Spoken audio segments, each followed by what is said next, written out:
As we start to uncover our stressors, one thing that comes up over and over again for many people is money. And while it may not have to do directly with the stressors at school, money can cause feelings of anxiety and worry, which can definitely affect how we show up for our students. And being an empowered educator is really about holistic well-being. And today's episode is all about financial hygiene and getting your financial house in order. And coming up in Empowered Educator World is the newest program, Thrive, because you are ready to feel empowered and have the work-life blend that you love. Doors open for registration on October 1st, but the waitlist starts today, so you could be the first inside this incredible series. We need to do better than just survive. Let's thrive. Head over to empowerededucator.com/thrive. Remember all the passion and vision you had when you first went into teaching? Feeling like building young minds and creating community through your work would make a lasting impact on this world? Well, those days may feel like they're behind you now because you're exhausted, stressed, and overwhelmed and frustrated. But I'm here to tell you it doesn't have to be like this. In fact, the love of teaching never really went away, but it absolutely needs transformation. Welcome to the Take Notes podcast. I'm Jen Rafferty, former music teacher, mom of two, and certified emotional intelligence practitioner, and I'm here to light the way for you. In order to create a generational change for our kids, we need to shift the paradigm away from the perpetual stress and overwhelm and into a life of joy and fulfillment. This is Education 2.0, where you become the priority, shift how you live your life, and how you show up both at work and at home. So take a sip of steamy morning coffee and grab your notebook. It's time to take notes. Hello, and welcome back to Take Notes. I'm here today with one of my favorite people in the world, Diana Greshtchuk. And Diana is not only an incredibly important person to me, but she is also the CEO of Fan Your Flame and is a financial literacy coach. And I wanted to bring her on to talk about financial health and how important financial health is to our holistic well-being, which fits really well into Tenet 8 of Empowered Educator, which is, of course, a sustainable means of self-care. So, hi. Hi. Thanks for having me today. Of course. So glad you're here. I would love for you to share a little bit about yourself with our listeners, where you're from, and how you got to be a financial literacy coach. Sure. Hey, everyone. I'm Diana Greshtchuk. I am based in Los Angeles, California. I opened up Fan Your Flame, a financial literacy coaching business this past December 2021, in that vortex week between Christmas and New Year's where you don't really know what day it is. So I just decided to start my company then. I'm actually doing that on the side at the moment. So I do have a day job, but I am also very experienced in the financial services industry with 20 years experience as an auditor at the Big Four public accounting firms, and then in private industry at various asset managers in Seattle. I also did a brief stint in Sydney, Australia for a while. And so with 20 years of financial services experience, there is a lot of financial literacy that I have that I think a lot of people need in order to have access to building their wealth, sort of on a DIY basis. So I work with clients to build their financial literacy. It's sort of like learning to speak a new language. And so it's learning to read and write, understand, speak finance, which I think a lot of people aren't really comfortable with unless they went to school for it, like me. Oh, absolutely. It's like, you go to college, and I remember my parents kind of quickly teaching me how to write a check before they shipped me off to college. That was, I think, the extent of my financial literacy. Yeah. And who writes checks anymore, right? And how do you reconcile a bank account if you don't use a checkbook? And it's all online. And I do write checks too. I mean, I like to delay payment of my bills so that the utility companies get my money as late as possible. I have two checks that I write every month. But you're right. Everything is now even different from when we grew up, yet we're trying to navigate a space that we don't have any education about. So Correct. it causes a lot of stress. And, when I talk with teachers about some of the things that stress them out when we go into the beginning parts of Empowered Educator, especially, we just kind of uncover all of our stressors in our lives, these external things.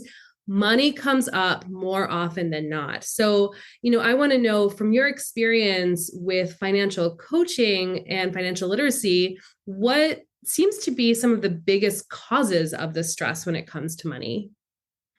So I think once people do a preliminary assessment, or as I call it, go on a money date with themselves, and they get a lay of the land, a current financial snapshot that tells them where everything is right now, assets, liabilities, income, and expenses, it can be very confronting to see what situation you're in. And so stressors that can come out of just the awareness, number one, because I think a lot of people live their finances ignorantly. They tend to think ignorance is bliss. If I don't check the bank account, there's still going to be money in there. It's like Schrodinger's balance. And so when people start just having that awareness, that can bring a lot of stress. Just sitting down, checking your bank accounts can be stressful. But then beyond that, once you have an awareness, I think a lot of people instantly shift to this scarcity mindset. And what I mean by that is there's not enough money. I don't have enough cash. I have a large amount of debt. I don't make enough money. I'm spending too much. It's about not having enough of this resource. And that can cause stress in a lot of people. So you mentioned this idea of a money date. And I want to just ask a little bit more about that, because you're right. And I've been guilty of this too, especially early on, but before Diana days, when you've taught me better. But, I also used to be afraid to check my balances because, again, if I didn't know, I didn't know. Right. So how do you use what you described as a money date to kind of maybe ease that transition to even look? Yes. So the trick is, number one, pour yourself a glass of wine, pour yourself a glass of scotch, whatever your go-to relaxing, safe space creator is. Maybe it's just a cup of Kool-Aid. We don't know. Maybe it's lemonade from the lemonade stand around the corner that the kids got going. Whatever it is, bring comfort, find a comfortable place to sit, light a candle, put on some light music, something that eases your nervous system. Grab a popsicle. Just make sure that you can sit down and get financially naked with yourself. Create a safe space to be financially naked with yourself. Because honestly, if you can't be honest with yourself, if you can't look at the situation for what it is, you're just going to end up deluding yourself and perpetuating the problem. So going on a money date starts with creating safety in your system and a safe, comfortable place to look at the state of affairs. And I'm really glad you said that about making it safe in your system, because that's something we talk a lot about. And that's a consistent theme throughout Empowered Educator, is understanding that your nervous system is going to be activated when it feels unsafe. And for a lot of people, looking at that account doesn't feel safe. So creating that safety is so important. And yeah, I've had to have a popsicle on many occasions when I'm trying to do things that I don't want to do, because it just creates that sense of calm. Yeah, absolutely. And I think that can ease some of the stress. But I think beyond that, once you're honest with yourself, what will ease the stress for a lot of people will be taking action based on the decisions you make when you see the state of affairs. And that actually brings me to what I was going to ask you next, was that action is so important. So how do people then start to feel empowered in their actions and in their choices to look at the situation? We're aware now, we've created the safety, but now what? Right. So I think that's when, we've inherited generational money stories. We learned how to be around money from our parents, their relationship with money. I'll tell you, my parents, when I grew up, they argued about money all the time. And it's because they came from a generation that survived the Great Depression. It was all about scarcity. It was all about the cost of things. And so when you see how your parents react to money, if they're constantly arguing about it, then that teaches you that money is to be argued about. Right. So then you have this disempowering belief that if I take control of my finances, I'm going to have to argue about it. I have to argue with my spouse. That's how we handle money. That's how it's done. So that can create this feeling of disempowerment. That's a disempowering belief that money causes that.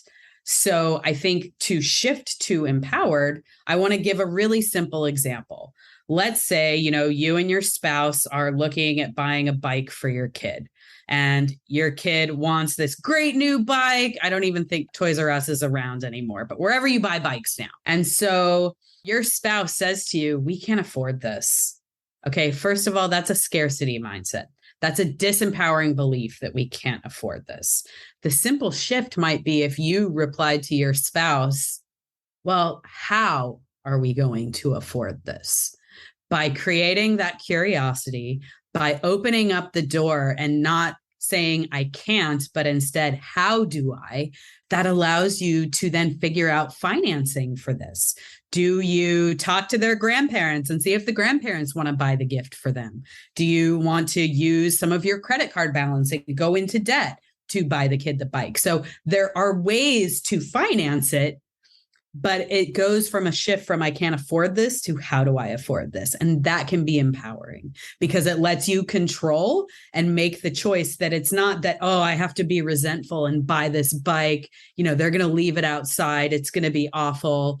Whereas you can shift and it becomes, wow, I get to give my kid this bike and it's going to create a lot of great memories for them, all kinds of things. And so it really lets you take control and take power of your choice to buy the bike. It's so fascinating to me that those small shifts in our language and an intention can have huge impacts in the way that we go about our world and make choices. Absolutely. Those little shifts can change how you see the world. And then suddenly the world looks different.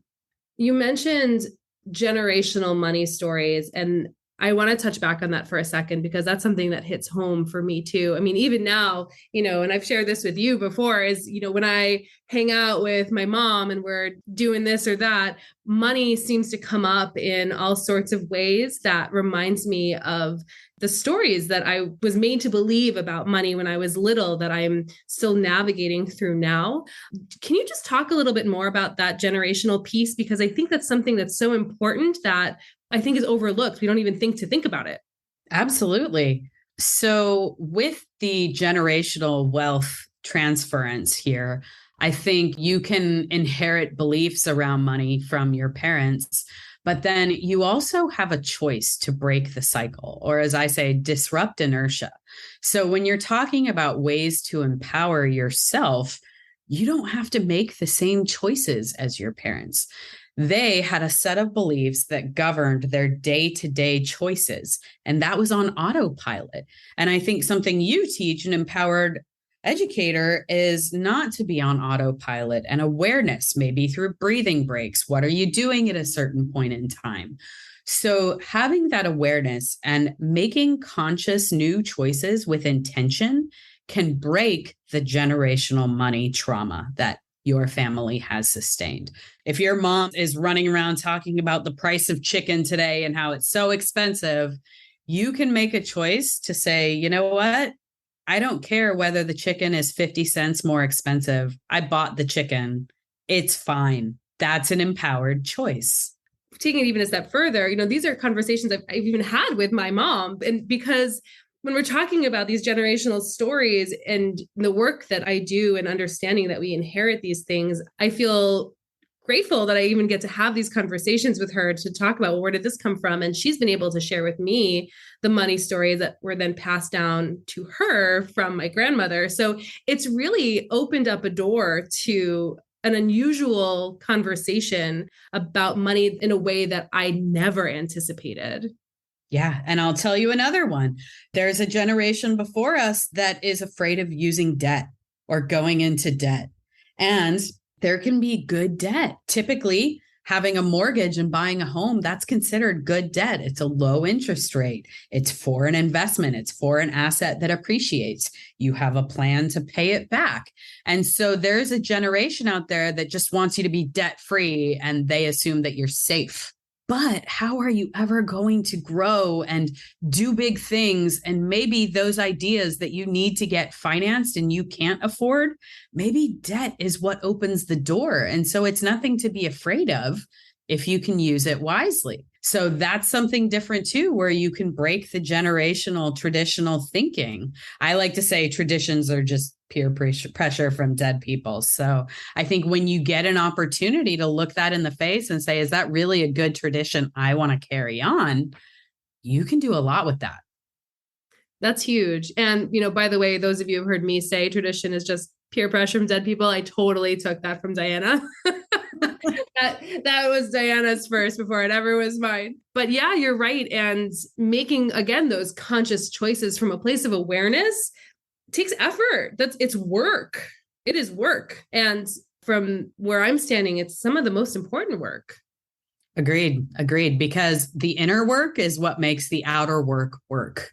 You need to have, for money and wealth strategies to be executed, you need to have a mindset of the long game. You can't be available for the swings in the market that are crazy, for short-term job losses. Like, you have to be available for that. Like, that just happens. But you know what I'm saying? Like, you don't let that get to your inner environment, and you navigate it all knowing that you have everything you need already.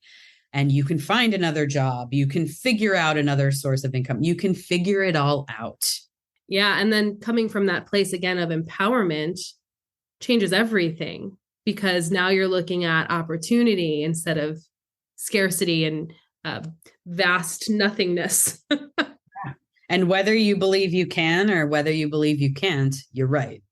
Absolutely. And what's so interesting too, and I always bring this back, is that exact quote, Henry Ford, right? Teachers know this quote, and we tell this to our students all the time. This is something it just comes out of our mouth. The kid's struggling with the math problem and they're like, well, if you think you can or you think you can't, you're right. But when it comes to looking in the mirror, this is why Empowered Educator exists, is because we're able to hold up a mirror to ourselves, and how are we actually embodying some of the things that we share with our students about growing and expansion and becoming this fullest you. And like you'd like to say, your youest you.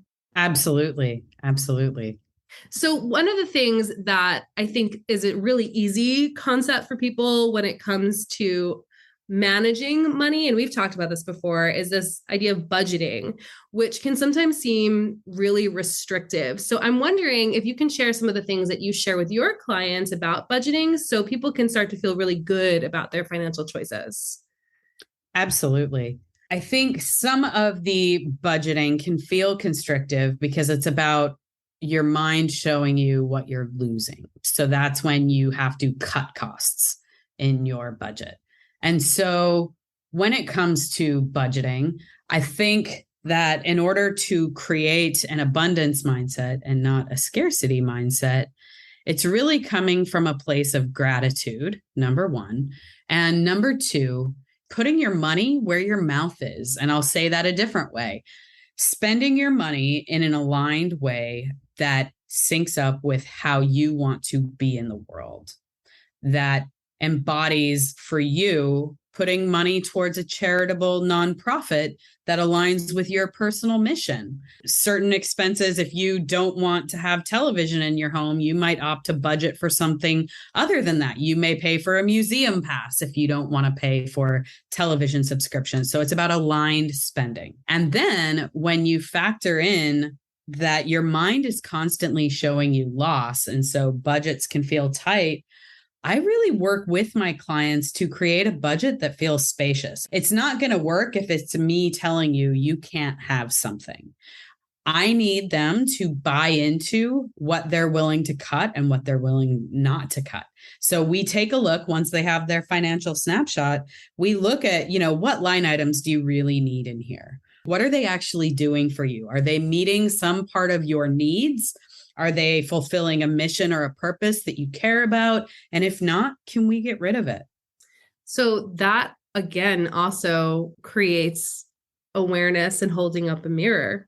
And I think that's why having a financial coach and someone who is outside of your situation is so important, because I feel like you need to have someone to reflect a mirror back at you, because holding it up yourself, sometimes you don't see everything.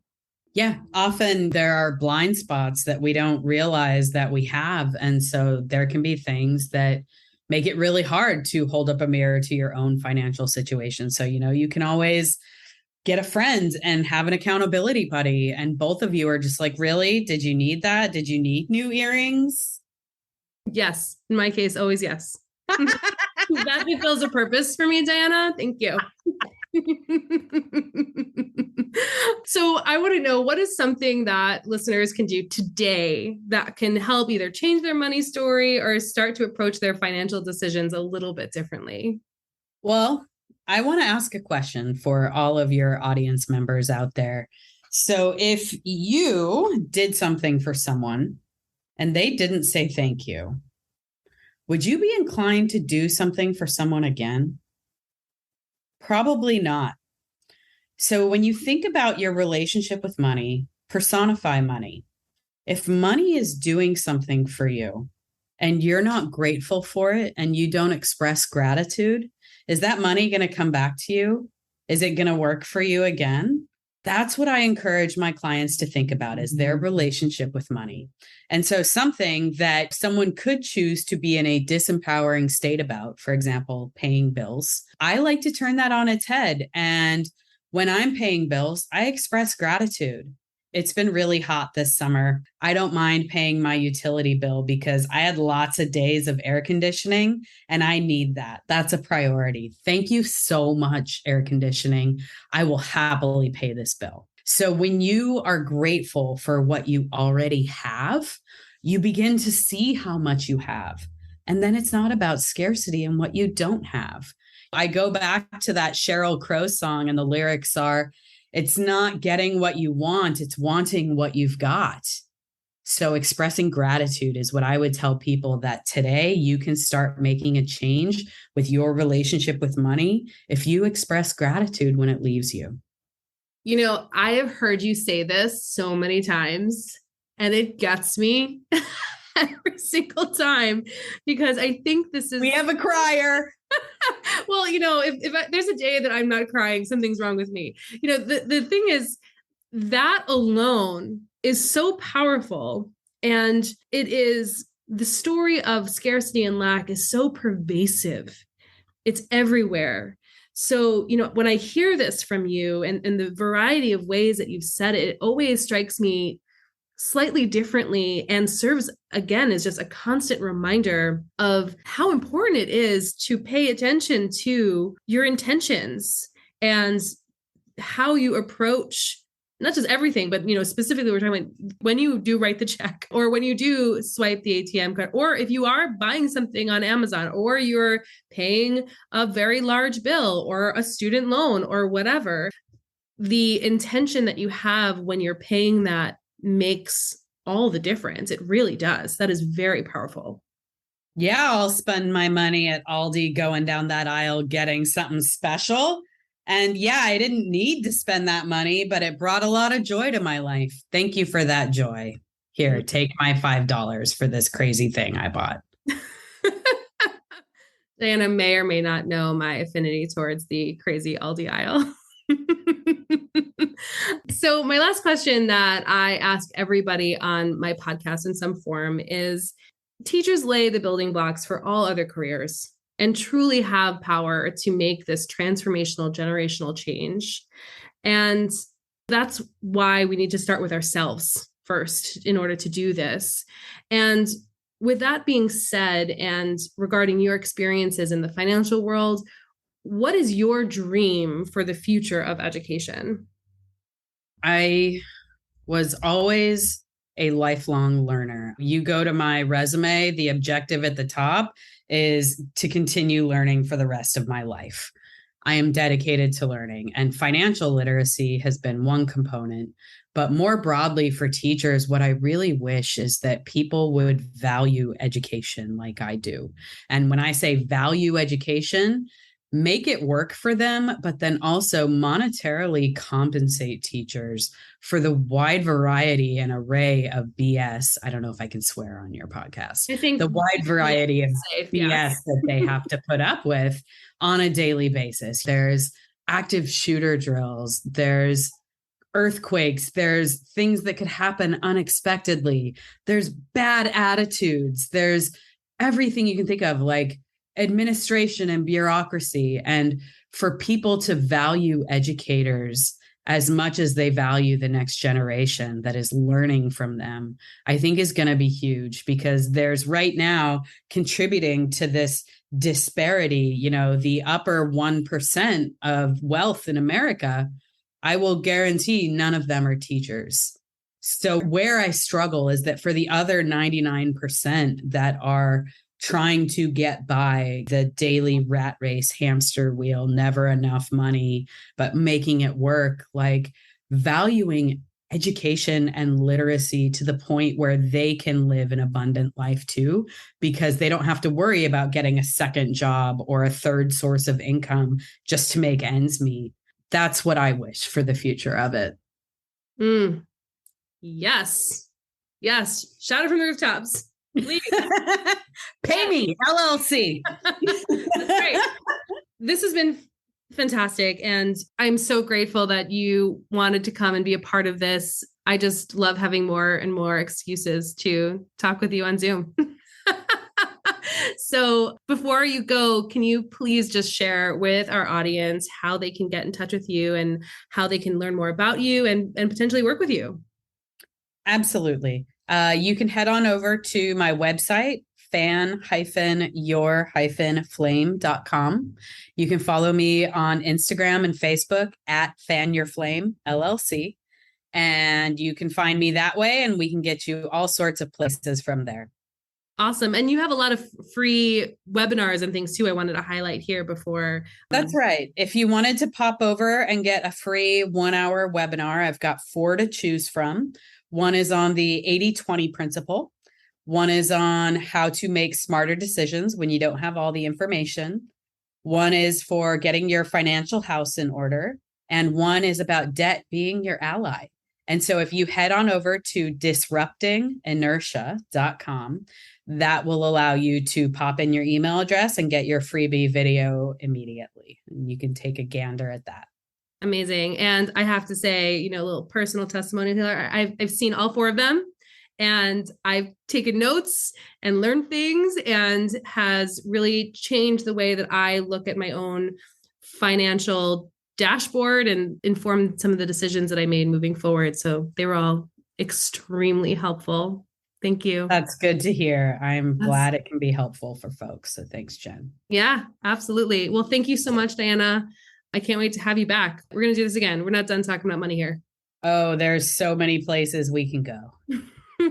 Can't wait. All right. Until next time, have a good one, and I will see you again soon. Incredible, right? Together, we can revolutionize the face of education. It's all possible, and it's all here for you right now. Let's keep the conversation going at Empowered Educator Faculty Room on Facebook.